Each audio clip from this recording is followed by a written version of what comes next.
Hola, ¿qué tal todos? Sean bienvenidos a un nuevo episodio de Historias y Cuentos.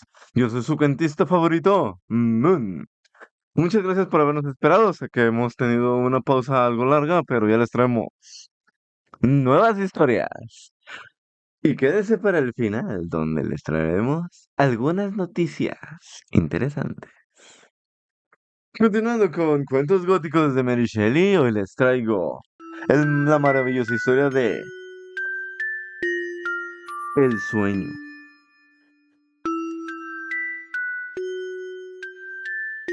El tiempo en que tuvo lugar la pequeña leyenda, que está a punto de ser narrada por su cuentista favorito Moon, fue en el comienzo del reinado de Enrique IV de Francia, cuya ascensión y conversión, al tiempo que llevaron paz al reino a cuyo trono subió, fueron inadecuadas para cubrir las profundas heridas mutuamente infligidas por los grupos hostiles.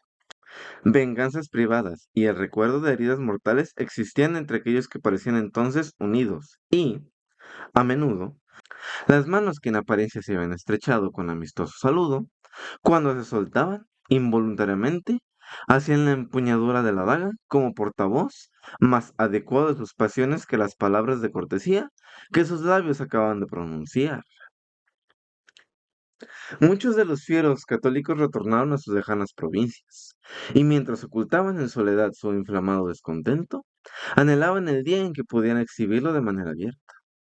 En un castillo grande y fortificado construido sobre un despeñadero que daba al Loire, no sé cómo se pronuncia en francés, vamos a decirle Loire, no muy lejos de la ciudad de Nantes, moraba la última de su raza y heredera de sus fortunas, la joven y hermosa condesa de Villeneuve. Villeneuve. Había posado el año anterior en completa soledad en su retirada moral. Y el dolor que sentía por un padre y dos hermanos víctimas de las guerras civiles era buena razón para que no apareciera en la corte y participara en sus festejos. Pero la condesa huérfana heredó un gran nombre y amplias tierras, y pronto se le hizo saber que el rey, su guardián, deseaba que se las concediera, junto con su mano, a un noble cuya cuna y logros le daban derecho a ese don. Como respuesta, Constante expresó su intención de tomar los votos y retirarse a un convento. Con énfasis y decisión, el rey prohibió tal acto, creyendo que semejante idea era el fruto de la sensibilidad abrumada por el dolor, al tiempo que esperaba que después de un tiempo el alegre espíritu de la joven despejaría esos nubarrones. Pasó un año, y la condesa persistía todavía en su decisión. Al fin, renuente a ejercitar su poder, y también deseoso de juzgar por sí mismo los motivos que llevaban a una mujer tan hermosa, joven y dotada, con los favores de la fortuna, a desear encerrarse en un claustro, anunció su intención de visitar el castillo ahora que había transcurrido el periodo de luto, declarando que si no llevaba consigo la suficiente convicción para que ella cambiara sus planes, entregaría su consentimiento para la realización de los mismos. Muchas horas tristes había pasado Constance, muchos días de lágrimas y muchas noches de continua desgracia. Había cerrado sus puertas a cualquier visitante, y al igual que Lady Olivia en la noche de Epifanía, juró permanecer en soledad y en llanto, señora de su destino. Silenció con facilidad las súplicas y protestas de sus criados y alimentó su dolor como si fuera el único que amara. Sin embargo, se trataba de un invitado demasiado punzante, amargo y abrasador como para ser bienvenido. De hecho, Constance, joven, ardiente y vivaz, batalló y anheló desterrarlo. Mas todo lo que en sí mismo era jubiloso o hermoso de cara al exterior, solo servía para darle nuevos bríos, y la mejor manera de soportar el peso de su dolor era con paciencia, ya que entregándose a él le premiaba pero no lo torturaba. Constance había salido del castillo para vagar por los terrenos vecinos. Distinguidas y amplias como eran las estancias de su morada, se sentía encerrada entre los muros, bajo las grecas de los techos, el cielo claro, las tierras altas e interminables y el anciano bosque con todos los recuerdos felices de su vida pasada, lo cual la invitaba a pasar horas y días bajo sus cúpulas herbosas. El movimiento y cambio que no cesaban mientras el viento se agitaba entre las ramas, o el sol en su viaje por los cielos, que dejaba caer sus rayos entre las hojas, la calmaban y sacaban de ese sordo dolor que presionaba su corazón con un sufrimiento tan constante bajo el techo del castillo. Había un lugar en el linde del parque arbolado, un rincón desde el cual podía ver el campo que se extendía más allá y más para acá, pero que era denso y umbrío. Un lugar del que había objurado, pero hacia el que conscientemente le llevaban siempre sus pasos, y donde ahora, una vez más, por 20ª vez aquel día, sin darse cuenta se encontraba. Se sentó sobre un montículo de hierbas y miró con melancolía las flores que ella misma había plantado para adornar aquel rincón verde. Para ella, el templo del recuerdo y del amor. Sostuvo la carta del rey, que representaba tantas desgracias. El abatimiento se aposentó en sus facciones, y su gentil corazón le preguntó al destino por qué. ¿Por qué, destino? ¿Por qué? ¿Por qué? Soy el destino y digo que, pues, nomás, ¿qué pasa? Así lo hemos hecho. Adelante. Preguntó al destino por qué, tan joven, desvalida y olvidada, debía luchar contra esta nueva forma de desdicha. Solo pido, pensó, vivir en los salones de mi padre, en el lugar conocido en mi infancia, para regar con mis frecuentes lágrimas las tumbas de aquellos a los que amé. Y aquí, en este bosque, donde fue mío semejante sueño de felicidad, celebrar para siempre las exequias de la esperanza. A su oído llegó un crujido entre las ramas y el corazón le palpitó con fuerza. Y de nuevo reinó la quietud. Tonta, tonta, musitó. ¿Engañada por tus propias fantasías apasionadas? Pues aquí nos encontrábamos, porque sentada aquí esperaba mientras tales sonidos anunciaban su querida proximidad. De modo que cada conejo que se mueve y cada pájaro que despierta el silencio habla de él. Oh, Gaspar, tú que fuiste mi una vez, jamás harás que este amado lugar se alegre con tu presencia. Nunca más. De nuevo se agitaron los matorrales y se oyeron pisadas en la maleza. Se levantó, el corazón le latía a toda velocidad. Debía de tratarse de esa tonta de Manon, con sus impertinentes súplicas para que volviera a casa. Pero los zapatos eran más firmes y lentos que los de su criada. Entonces, saliendo de las sombras, pudo distinguir con claridad al intruso. Su primer impulso fue huir, pero verlo una vez más, oír su voz de nuevo, antes de que lo separaran los juramentos eternos, y desterrar el ancho abismo que había causado la ausencia, eso no podía herir a los muertos, y suavizaría el dolor fatal que tanto empalidecía sus mejillas. Y entonces lo vio ante ella, el mismo amado con quien había intercambiado votos de constancia. Como ella, parecía triste y no fue capaz de resistir la mirada implorante que le suplicaba que se quedara un momento. He venido, señora, dijo el joven caballero, sin esperanza de cambiar su inflexible voluntad. He venido por última vez a verla y a decirle adiós antes de partir a Tierra Santa. He venido a implorarle que no se encierre en el oscuro claustro para evitar a alguien tan odioso como yo, alguien a quien no verá nunca más. No importa si vivo o muero en Palestina. Francia y yo no nos separaremos para siempre. ¿Palestina? Exclamó Constance. Sería terrible si fuera cierto, pero el rey Enrique jamás perderá a su caballero favorito. Seguirá guardando el trono que ayudó a construir. No, si alguna vez he tenido poder sobre sus pensamientos, no vaya a Palestina. Una palabra suya podrá detenerme. Una sonrisa. Constance. Y el joven amante se arrodilló ante ella. Pero el decidido propósito de la joven volvió a su corazón al contemplar la imagen del amado. Una vez tan querida y familiar, ahora tan extraña y prohibida. No permanezca más aquí, gritó. Ninguna sonrisa, ninguna palabra volverá a ser suya. ¿Por qué permanece aquí? Aquí, donde vagan los espíritus de los muertos, que reclaman estas sombras como propias y maldicen a la muchacha falsa que permite que su asesino perturbe su sagrado reposo. ¿Por qué? Cuando el amor era joven y usted amable, replicó el caballero, me enseñó a conocer las complejidades de este bosque. Me dio la bienvenida a este querido lugar, donde una vez juró ser mía, bajo este mismo árbol.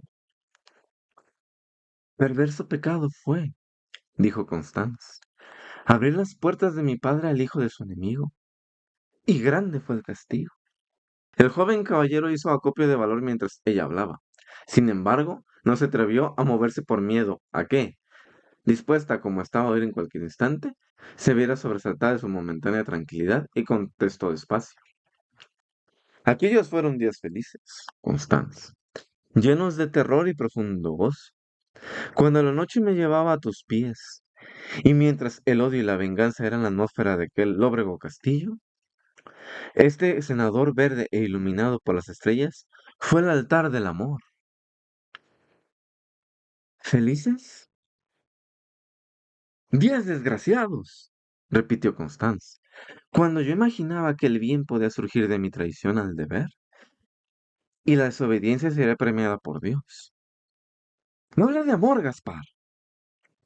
Un mar de sangre nos separa para siempre. No se acerque. Los muertos y los amados se alzan incluso ahora entre nosotros. Sus pálidas sombras me recuerdan mi falta y me amenazan por escuchar a su asesino. No soy yo, exclamó el joven. Mire, Constance, los dos somos los últimos de nuestra estirpe. La muerte nos ha tratado con crueldad y estamos solos. ¿No era así cuando nos enamoramos? Cuando padres, familiares, mi hermano y mi propia madre lanzaban maldiciones sobre la casa de Villeneuve y, a pesar de todo, yo la bendije.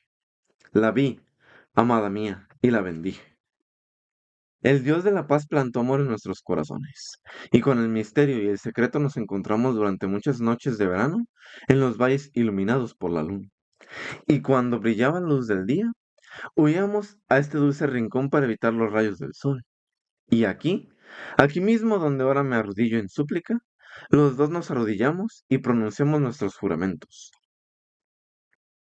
¿Tendrán que romperse? Constance lloró mientras su amado recordaba las imágenes de horas felices. Nunca, dijo. Oh, nunca. Usted sabe, pronto sabrá. Gaspar, la fe y decisión de una mujer que no se atreve a ser suya. Era para nosotros el hablar de amor y felicidad cuando a nuestro alrededor galopaba la guerra, el odio y la sangre. Las flores fugaces que nuestras manos jóvenes arrancaron fueron aplastadas por el terrible encuentro de enemigos mortales. A manos de su padre murió el mío, y poco importa saber si la suya, como juró mi hermano, y usted niega, fue la que asestó el golpe que le aniquiló. Usted luchó con aquellos que le dieron la muerte. No diga más, ni una palabra más. Oírlo es un acto de impiedad hacia los inquietos muertos. Márchese, Gaspar. Olvídeme. Bajo el caballeresco y galante Enrique, su carrera podrá ser gloriosa, y muchas muchachas hermosas escucharán, tal como hice yo una vez, sus juramentos y con ellos serán felices. Adiós. Que la Virgen lo bendiga. En la celda de mi claustro no olvidaré la mejor elección cristiana. Rogar por nuestros enemigos. Gaspar. Adiós. Salió a toda velocidad del senador. Con pasos rápidos recorrió la hierba y fue en busca del castillo. De nuevo en la reclusión de sus propias cámaras, se entregó al dolor que desgarraba su pecho como una tempestad. Pues la de ella era la peor pena, que destroza gozos pasados, haciendo que el remordimiento se cebe en el recuerdo de la felicidad, uniendo el amor y la culpabilidad imaginada en una sociedad terrible, como la del tirano cuando ata un cuerpo vivo al de un cadáver. De pronto, un pensamiento recorrió su mente. Al principio lo rechazó como pueril y supersticioso, pero no se desvaneció. Llamó a su criada. Manon, Manon, Manon, ven aquí, por favor, dijo. ¿Dormiste alguna vez en el lecho de Santa Catalina? Manon se persignó. Que el cielo no lo quiera. Nadie lo hizo desde que yo nací, salvo dos personas. Una cayó al oiré y se ahogó. La otra solo echó un vistazo al estrecho lecho y regresó a su propio hogar sin decir una palabra. Es un lugar pavoroso, y si el devoto no ha llevado una vida piadosa y buena, el dolor se le apoderará de la hora en que se apoye la cabeza sobre la piedra sagrada. También Constanza hizo la señal de la cruz. En cuanto a nuestras vidas, Solo nuestro Señor y los santos benditos podemos esperar rectitud. Mañana por la noche dormiré en ese lecho. Querida señora, el rey llega mañana. Razón suficiente para que me decida. No puede ser que una desdicha tan inmensa more en un corazón y no se encuentre remedio. Había esperado ser la que trajera paz a nuestras casas. ¿Acaso es bueno que yo soporte una corona de espinas? El cielo me guiará. Mañana por la noche dormiré en el lecho de Santa Catalina. Y sí, como he oído, la santa asigna a conducir a sus devotos en sueños, ella me guiará. Así, con la convicción de que obro de acuerdo con los dictados del cielo, me resignaré incluso a lo peor. El rey se hallaba camino de Nantes desde París, y esa noche durmió en un castillo situado a unos pocos kilómetros de allí. Antes del amanecer, un joven caballero fue introducido en sus aposentos. Este exhibió un aspecto serio, sino triste, y a pesar de lo hermoso de sus facciones y cuerpo, parecía víctima del abatimiento y del cansancio. Permaneció en silencio en presencia de Enrique, quien, alerta y alegre, posó sus vivos ojos azules sobre su invitado, diciendo con suavidad: Así que la encontraste obstinada, Gaspar. La encontré decidida en nuestras mutuas desgracias.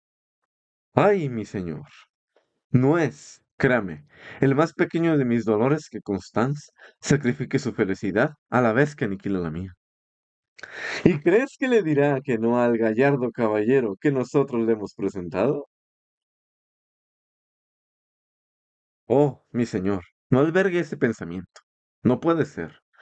Con profunda sinceridad mi corazón le agradece su generosa condescendencia.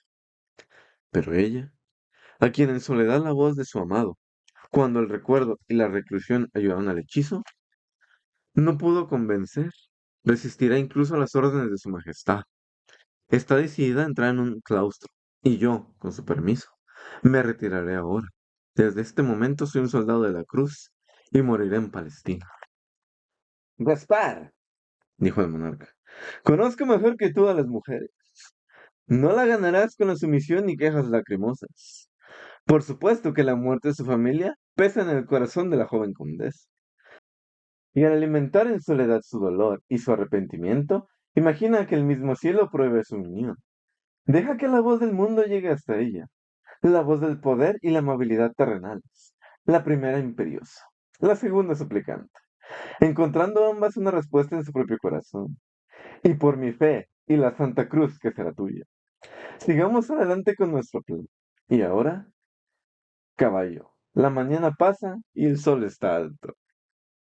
El rey arribó al palacio del obispo y asistió a misa en la catedral. Luego tuvo lugar una comida suntuosa, y fue por la tarde cuando el rey atravesó el pueblo que se extiende junto al Loire, en dirección un poco más arriba de Nantes, al lugar donde se hallaba situado el castillo Villeneuve. La mujer condesa le recibió en la puerta. Enrique buscó en vano la mejilla empalidecida por la desdicha, el abatido aire de desesperación que le había dicho que veía. Sus mejillas estaban encendidas, sus modales anónimos, su voz firme. No le ama, pensó, o su corazón ya ha consentido, o solo finge para que yo la vea entusiasta y serena, decidida a entrar al convento. Vea, se preparó una colocación para el monarca, y después de cierta vacilación que surgió por la alegría que desprendía el aspecto de la joven, mencionó el nombre de Gaspar. Constanza ruborizó en vez de ponerse pálida y rápidamente contestó: Mañana, mi buen señor. Solo pido un descanso hasta mañana. Entonces, todo se decidirá. Mañana me jurará Dios o veremos qué pasa. Parecía confusa y el rey, sorprendido y complacido, dijo: Entonces no odias al joven de Vaudemont. ¿Le perdonas la sangre enemiga que corre por sus venas? Se nos enseña que debemos perdonar, que debemos amar a nuestros enemigos, como así Buda nos dice que para lograr la excelencia debemos de sufrir el mismo nivel. No le hagan caso a Muna en esa parte porque a veces se le van las cabras y confunde los mantras. Por favor, sigan escuchando. contestó la condesa con cierto nerviosismo. Por San Denis es una buena respuesta para la ocasión, dijo el rey riendo. Adelante, mi fiel sirviente. Apolo disfrazado, adelante. Y que agradecele a tu dama su amor. Con un disfraz que le había ocultado a todos, el caballero se había quedado atrás, observando con infinita sorpresa el semblante y comportamiento tranquilos de la dama. No pudo captar sus palabras, pero era la misma a quien había visto llorar y temblar la noche pasada, cuyo corazón se hallaba desgarrado por una pasión encontrada, quien veía los pálidos fantasmas de su padre y familia alzarse entre ella y el amado a quien adoraba más que su vida. Era un acertijo difícil de resolver. La llamada del rey se unió a su propia impaciencia y no se demoró en acudir. Se plantó a los pies de ella, y Constance, aún dominada por la pasión, abrumada por la misma tranquilidad que había adoptado, lanzó un grito al reconocerle y cayó inconsciente al suelo. Todo esto resultó de lo más inintangible. Incluso cuando sus criados le hicieron recuperar el sentido, sufrió otro ataque. Y, luego, un apasionado torrente de lágrimas. Mientras, el monarca que aguardaba en la sala observando la colación apenas tocaba y tarareando un verso en conmemoración a la indocilidad de las mujeres, no supo cómo replicar a la mirada de amarga decepción y ansiedad de Baudemont. Finalmente, la doncella de la condesa fue a ofrecerle disculpas. La señora está enferma, muy enferma. Mañana se arrojará a los pies del rey para solicitar su perdón y exponer su propósito. Mañana, otra vez mañana. ¿Es que mañana tiene algún hechizo, doncella? Preguntó el rey. ¿Podrías explicarnos el acertijo, hermosa niña? Para menos intentar resolverlo. ¿Qué extraña historia pertenece al mañana? Que todo descansa en su adventimiento.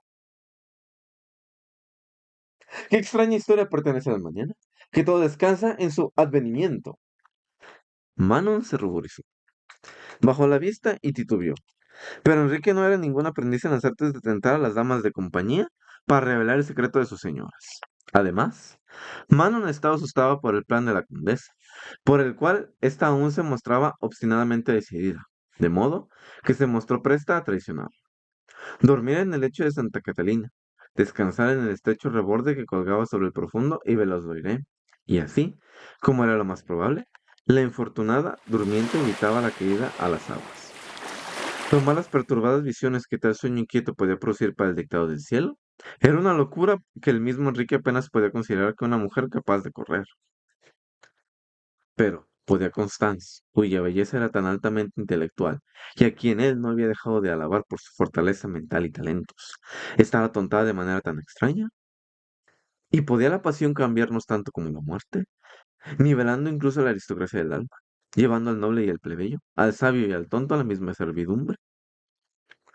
Resultaba extraño. Sin embargo, debía ser como ella deseaba. Que vacilar en su decisión significaba mucho y era de esperar que Santa Catalina no jugara una parte nefasta. Y al contrario, un objetivo gobernado por un sueño puede ser influido por otros pensamientos conscientes. Debía conseguirse alguna seguridad para el peligro físico inminente. No existe un sentimiento más pavoroso que el que invade a un corazón humano, débil dispuesto a gratificar los impulsos ingobernables en contradicción con los dictados de la conciencia. Se dice que los placeres prohibidos son los más complacientes. Puede ser así con las naturalezas rudas, con aquellos que aman la lucha, el combate y la contienda, que encuentra felicidad en una refriega y gozo en el conflicto de la pasión. Pero más suave y dulce era el espíritu gentil de Constance. Y el enfrentamiento entre el amor y el deber aplastaba y torturaba su pobre corazón. Entregar su conducta a la inspiración de la religión, o, si hacía había que llamarlo, a la superstición. Era un alivio bendito. Los mismos peligros que amenazaban su misión le daban sabor. Arriesgar su vida por él era la felicidad. La misma dificultad del camino que conducía a la satisfacción de sus deseos. Al mismo tiempo gratificaba su amor y alejaba sus pensamientos de la desesperanza. O si se decretaba que ella debía sacrificar todo, el riesgo del peligro y de la muerte carecía de importancia en comparación con la angustia que, entonces, para siempre sería parte de ella. La noche amenazaba en ser tormentosa. El viento colérico sacudía los bastidores y los árboles agitaban sus enormes y oscuros brazos. igual que gigantes en una danza fantástica o un enfrentamiento mortal. Constance y Manon abandonaron el castillo por una puerta trasera y comenzaron a descender por la ladera de la colina. La luna aún no había salido, y aunque el sendero era familiar para las dos, Manon trastabillaba y temblaba, mientras que la condesa, arrebujándose en su chal de seda, caminaba con paso firme por la pendiente. Llegaron a la orilla del río, donde había un bote atracado y aguardaba un hombre. Constanzo vio con movimiento ligero y el a temerosa doncella. En unos momentos se encontraban en medio de la corriente. El viento cálido, tempestuoso, vigorizante y equinoccional las rodeaba. Por primera vez desde que guardaron luto, una sensación de placer llenó el pecho de Constance. Le dio la bienvenida a la emoción con profundo gozo. No puede ser, pensó, que el cielo me prohibía amar a alguien tan valeroso, tan generoso y bueno como el noble Gaspar. Jamás podré amar a otro. Moriré si me veo separada de él. ¿Y este corazón, estos miembros tan vivos con resplandecientes sensaciones, están ya predestinados a una prematura tumba? ¿O no? La vida habla en voz sonora a través de ellos. Viviré para amar. ¿No aman todas las cosas? Los vientos mientras le susurran a las veloces aguas, las aguas al besar las floridas riberas y correr a mezclarse con el mar. El cielo y la tierra se sustentan y viven del amor. Y solo Constance, cuyo corazón siempre ha sido una profunda, bordeante y rebosante fuente de verdadero afecto, estará obligada a colocar una piedra sobre él para encerrarlo para siempre. Estos pensamientos presagiaban unos sueños agradables, y quizá la condesa, una adepta en el saber del dios ciego, los estimuló con decisión. Pero mientras así se hallaban ensimismada en sus suaves emociones, Manon la cogió del brazo. Señora, mire allí, gritó. Ahí viene, aunque los remos no suenan. Que la Virgen nos proteja. Ojalá estuviéramos en casa. Un bote oscuro pasó a su lado. 4 remos, enfundados en capas negras, manejaban remos que, como dijera mano, no provocaban ruido alguno. Otro se hallaba sentado al timón, y como los demás, su persona se hallaba cubierta con una capa oscura, aunque sin capucha. Y a pesar de tener la cara envuelta, Constance reconoció a su amado. ¡Gaspar! Gritó en voz alta. ¡Estás vivo! Pero la figura del bote no giró la cabeza ni contestó, y se perdió rápidamente en las sombras aguas. ¿Cuánto cambió entonces la ensoñación de la hermosa condesa? El cielo ya había comenzado su encantamiento, y mientras esforzaba la vista a su alrededor, vio formas no terrenales. Vio la barca que provocaba su terror y luego la perdía. Y parecía que había otro que contenía los espíritus de los muertos. Y su padre la saludó desde la orilla, y sus hermanos la miraron con ceño fruncido. Mientras tanto se acercaron al desembarcadero. Su bote fue atracado en una pequeña cala, y Constanza saltó a la ribera. Temblaba y casi se dio a las súplicas de Manon de volver al castillo, hasta que la precipitada doncella mencionó los nombres del rey y de Baudemont y le recordó la respuesta que debía darles mañana. ¿Qué respuesta si se portaba de su objetivo? Corrió por el terreno quebrado de la orilla y, luego, por el borde hasta que llegaron a una colina que terminaba y colgaba abruptamente sobre la corriente. Cerca había una capilla pequeña, con dedos temblorosos. La condesa sacó la llave y abrió la puerta. Entraron. Reinaba la oscuridad. Por una lámpara que titilaba en el viento y proyectaba una luz incierta ante la estallida de Santa Catalina. Las dos mujeres se arrodillaron y rezaron. Y después levantándose, la condesa le deseó con voz alegre buenas noches a la doncella. Abrió una puerta baja de hierro. Daba una cueva estrecha, más allá se oía el rugido de las aguas. No puedes seguirme, mi pobre mano, dijo, ni por mucho que lo desees, esta aventura solo es para mí. No era muy justo dejar a la sirvienta temblorosa en la capilla, que no tenía esperanza ni miedo, amor o dolor que le encantara. Pero, en aquellos días, los escuderos y las doncellas a menudo interpretaban el papel de los subalternos en los ejércitos, que recibían los golpes y no la fama. Además, Manon se hallaba a salvo en tierra bendita. Mientras tanto, la condesa avanzó tanteando en la oscuridad a través del pasaje estrecho y tortuoso. Finalmente, delante de ella brilló lo que para su visión a oscuras era una luz. Llegó a una cueva abierta en la ladera de la colina, que daba a las rápidas aguas de abajo. Sus ojos se posaron en la noche. Las aguas del Loiré iban veloces, cambiantes, pero al mismo tiempo iguales. El cielo se hallaba oculto por densas nubes y el viento entre los árboles era tan quejumbroso y ominoso como si rodeara la tumba de un asesino. Constance tembló un poco y observó su lecho. Una estrecha franja de tierra con una piedra recubierta de moho que bordeaba casi con el mismo precipicio. Se quitó el chal. Tal era una de las condiciones del hechizo. Inclinó la cabeza y se soltó las trenzas de su oscuro cabello. Se descalzó los pies y, así, totalmente preparada para padecer al máximo la fría influencia de la noche, se tendió sobre el lecho que apenas le brindaba espacio para el descanso. ¿Y dónde? Si se movía en sueños, se precipitaría a las gélidas aguas de abajo. Al principio le pareció que nunca más volvería a dormir. No era de extrañar que la exposición a la tormenta y a su peligrosa posición le impidiera cerrar los párpados. Por fin cayó en un sueño tan suave y tranquilizador que incluso deseó seguir observando. Y entonces, poco a poco, sus sentidos se tornaron confusos y se entregó en el lecho de Santa Catalina mientras el oire corría abajo y el viento tempestuoso soplaba. ¿Qué sueños le enviará la santa para llevarla a la desesperación o bendecirla para siempre? Bajo la escarpada colina, sobre la oscura corriente, otro observaba, alguien que abrigaba mil temores y apenas se atrevía a esperar. Su intención había sido preceder a la dama en su camino, pero cuando descubrió que se había quedado más tiempo del que tenía, con remos apagados y prisa sin aliento, había pasado junto a la barca que llevaba su Constance, sin siquiera volverse ante su voz por miedo de recibir su acusación y las órdenes para que regresara. La había visto emerger por el paisaje y temblando cuando se asomó por el risco.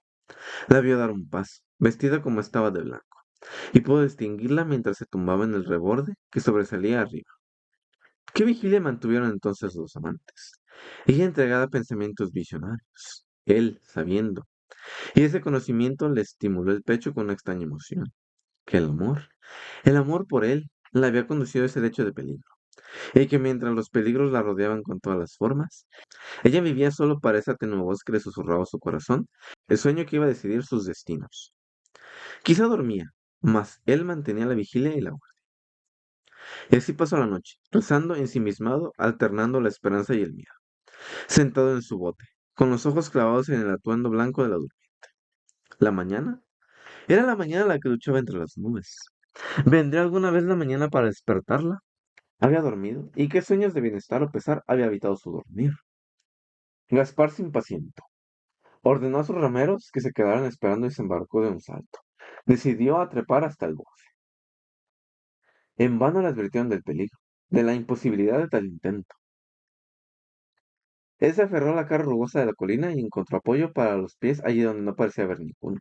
Ciertamente, la cuesta no era más alta, y los peligros del lecho de Santa Catalina surgían de la posibilidad de cualquiera que durmiera en un sitio tan estrecho caer a las aguas de abajo. Gaspar continuó afanándose en la ascensión empinada, y por fin alcanzó las raíces de un árbol que crece cerca de la cima. Ayudado por las ramas, afirmó su posición en la misma extremidad del borde. Al lado de la almohada en que yacía la cabeza descubierta de su amada, tenía las manos dobladas sobre el pecho. El cabello oscuro le caía alrededor del cuello y cubría sus mejillas. El rostro estaba sereno. Allí se veía el sueño en toda su inocencia y desprotección. Toda emoción más fuerte se había callado y su pecho subía y bajaba con respiración regular. Podía ver latiendo su corazón, mientras le alzaba las hermosas manos que la cruzaban. Ninguna estatua tallada en mármol, un monumental efigie, llegó a ser la mitad de hermosa, y en el interior de esa insuperable forma morada, un alma sincera, tierna, devota y afectuosa como jamás albergó un pecho humano. Con qué pasión profunda la miró Gaspar, acupiando esperanza de la palidez de ese semblante angelical. Una sonrisa curvó los labios de la joven, y también él sonrió de manera involuntaria, mientras saludaba ese presagio feliz. Cuando, de repente, las mejillas de Constanza se ruborizaron. El pecho subió y una lágrima resbaló sobre sus pestañas oscuras. Seguida por todo el torrente, entonces gritó sobresaltada. No, él no morirá. Yo romperé sus cadenas. Le salvaré. Allí estuvo la mano de Gaspar, que asió la forma ligera de su amada, a punto de caer al mortal abismo. Constance abrió los ojos y vio a su amado, que había vigilado sobre su sueño de destino y que la había salvado. Manon también había dormido bien, con o sin sueños, y se sorprendió al descubrir que despertaba rodeada por una multitud. La pequeña y desolada capilla estaba adornada con tapices, el altar con cálices dorados, y el sacerdote decía misa por una multitud de caballeros arrodillados. Vio entonces que también se encontraba allí el rey Enrique. Comenzó a buscar al joven caballero dueño del corazón de su amo. Cuando la puerta de hierro del pasaje de la caverna se abrió y Gaspar de Baudemont entró por ella, conduciendo la hermosa figura de Constance, que, en su vestido blanco y revuelto cabello oscuro, con un rostro en el que las sonrisas y el rubor batallaban con emociones más profundas, se acercó al altar y, arrodillándose junto a su amado, pronunció los juramentos que los unían para siempre. Pasó tiempo hasta que el feliz Gaspar pudo sonsacarle a su dama el secreto de su sueño. A pesar de la felicidad de la que disfrutaba ella ahora, haber sufrido demasiado como para no mirar atrás con terror a aquellos días en que pensaba que el amor era un crimen y cada acontecimiento conectado con ellos lucía un aspecto horrible. Dijo que aquella noche tuvo muchas visiones. Había visto los espíritus de su padre y hermanos en el país. Había observado a Gaspar luchar vigorosamente contra los infieles. La había visto en la corte del rey Enrique, favorito y amado, y a ella misma, encerrada en un claustro, también como una prometida agradecida al cielo por la felicidad completa que le brindaba. Luego llorando mientras pasaban sus tristes días, hasta que, finalmente, se creyó en la tierra de los paganos y tuvo a la misma Santa Catalina guiándola invisible a través de la ciudad de los infieles. Entró en un palacio y contempló a los heréticos disfrutando con su victoria, y luego, descendiendo a las mazmorras, se abrieron paso a tientas a través de cámaras húmedas y bajos y mohosos pasajes, hasta llegar a una celda más oscura y pavorosa que las demás.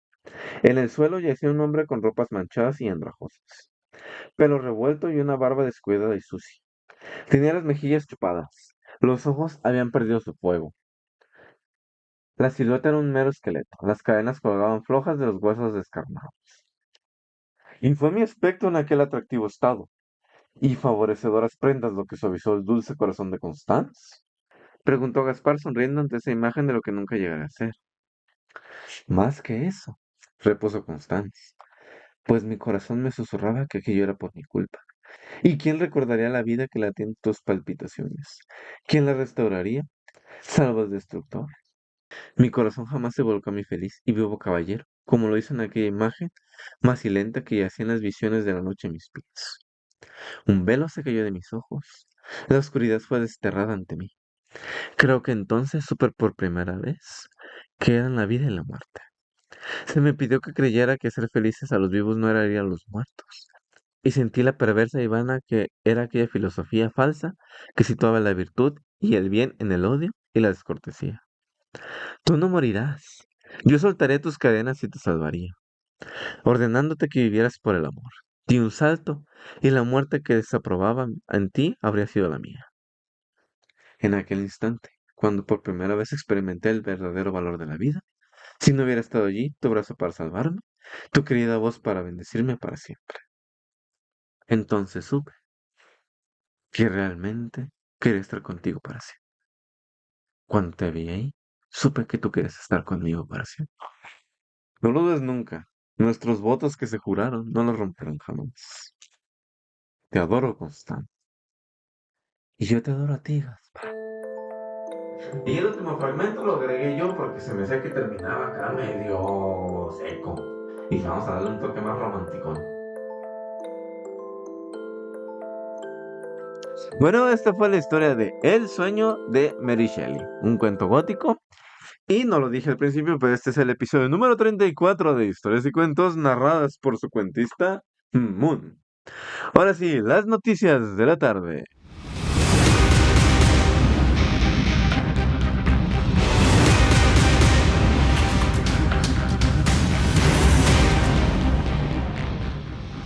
Estimados señores y señores que nos están escuchando, les traemos tres noticias.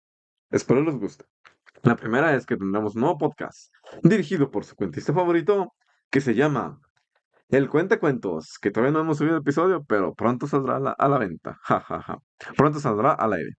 En el cual les voy a adelantar un poquito de lo que trata así brevemente. Yo, su cuentista, invitaré a un amigo, personaje conocido o demás persona invitada para tener una conversación sobre algún tema, cuento o historia que yo narre o ellos narren para traerles una interacción más amena. Cabe recordarles que el cuentacuentos no es apto para menores de edad porque se nos suelta la boca y comenzamos a decir que la de ya grabamos el primer episodio, así que es verdad. Así que espero que lo disfruten cuando salga el cuentacuentos. La segunda noticia es que seguiremos aquí trayéndoles un episodio cuando nos sea posible y esperemos que sea continuamente. Muchas gracias. La tercera no es una noticia, sino algo que decirles.